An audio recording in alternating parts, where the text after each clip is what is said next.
आपका स्वास्थ्य आपकी सबसे बड़ी पूंजी है।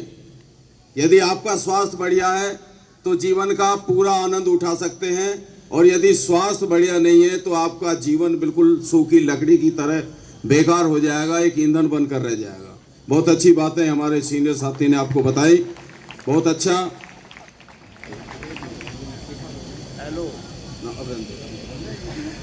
हाँ, देखिए आपकी हाजिरी भी होगी, एक प्रतियोगिता भी होगी, और दो महानायक देश के हैं, उनके ऊपर भी कुछ बच्चे बोलेंगे। आप बैठ जाएं अपने स्थान पर आराम से,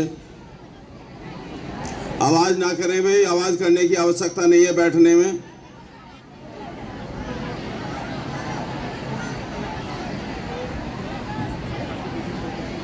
हाँ, हमारे सम्मानित शिक्षक साथी देख लें, बीच में कोई बच्चा बात ना करे, अपने अपनी लाइन को देख लें।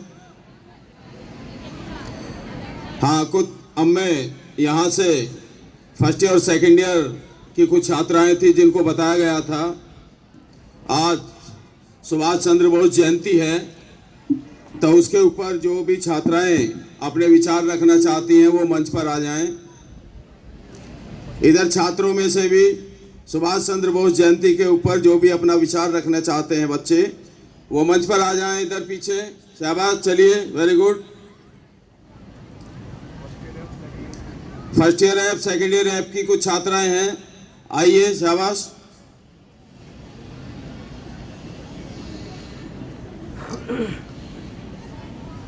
इधर से छात्र आ जाएं जो भी अपने विचार रखना चाहते हो।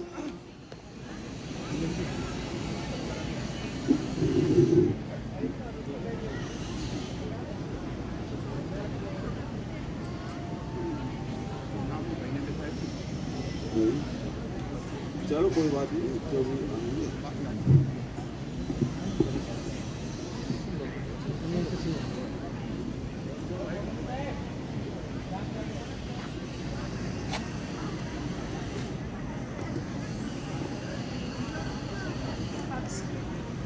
Good morning, respected principal sir and all teachers and my friends. I am Rehnuma from 11th F1. प्यारे दोस्तों, आज नेताजी सुभाष चंद्र बोस की महान राष्ट्रभक्ति एवं उनके बलिदान के सम्मान में आज हम उनके जन्म दिवस 23 जनवरी को पराक्रम दिवस के रूप में मना रहे हैं। नेताजी सुभाष चंद्र बोस का जन्म उड़ीसा के कटक क्षेत्र में 23 जनवरी 1897 ईस्वी को हुआ था। इनके पिता का नाम श्री जानकीनाथ बोस था और इनकी माता का नाम श्रीमती प्रभावती था। इनके पिता श्री जानकीनाथ बोस कटक क्षेत्र के एक मशहूर सरकारी वकील थे और ये अपनी माता की 9वीं संतान थे। दोस्तों, नेताजी सुभाष चंद्र बोस 14 बहन भाई थे। नेताजी सुभाष चंद्र बोस ने अपने बीए की परीक्षा कलकत्ता विश्वविद्यालय से उत्तीर्ण की थी और इसके बाद 1920 ईस्वी में इन्होंने प्रशासनिक परीक्षा में चौथा स्थान प्राप्त किया था। स्वामी विवेकानंद और अन्य लोगों के संपर्क में आने के पश्चात इन्होंने अपनी नौकरी से इस्तीफा दे दिया था और भगत सिंह को फांसी होने के बाद गांधी जी से इनके कुछ राजनीतिक मतभेद शुरू हो गए थे। लगभग 40,000 लोगों के साथ मिलकर इन्होंने आज़ाद हिंद फौज बनाया था 1943 ईस्वी में और भारतीय आज़ादी में इन्होंने वीर क्रांतिकारी नायकों में से ये एक थे।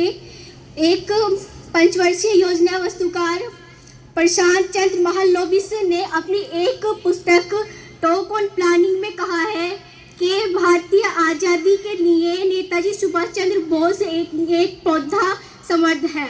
नेताजी सुभाष चंद्र बोस ने आज़ादी के लिए बहुत से काम किए, बहुत सी लड़ाई लड़ी। ब्रिटिश शासन के खिलाफ द्वितीय विश्व युद्ध के दौरान नेताजी सुभाष चंद्र बोस ने बड़ी ही हिम्मत से अपने युद्ध को पूरा किया था। 12 सितंबर 1944 ईस्वी को जुबली हॉल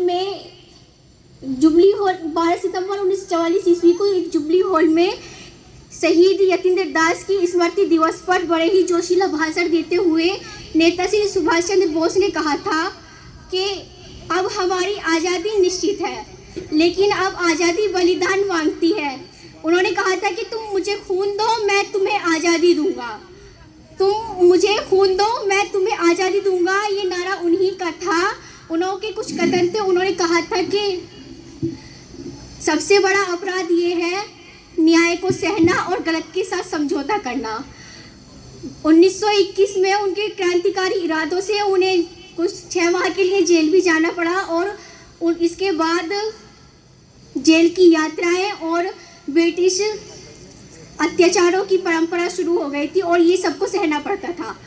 इसके बाद बहुत लंबे समय तक ब्रिटिश सरकार द्वारा उन्हें नज़रबंद भी किया गया था और उन्हें ये सब सहना पड़ा था और इसके बावजूद भी, ये सब सहने के बावजूद भी उन्होंने अपने इरादों को टस से मस तक न किया था और ना ही उन्होंने हार मानी थी और ब्रिटिश सरकार की आंखों में धूल झोंककर उनके शिकंजों से निकल भागे थे।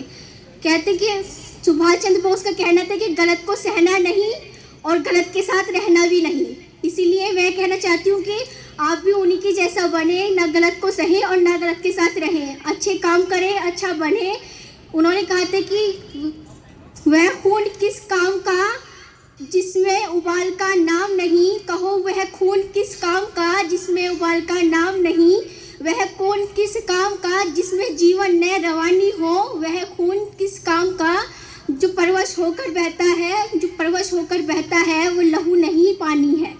Thank you so much. Very good, बहुत सुंदर, बहुत सुंदर, बहुत सुंदर विचार रखे। हाँ, अब हम ना बोलो।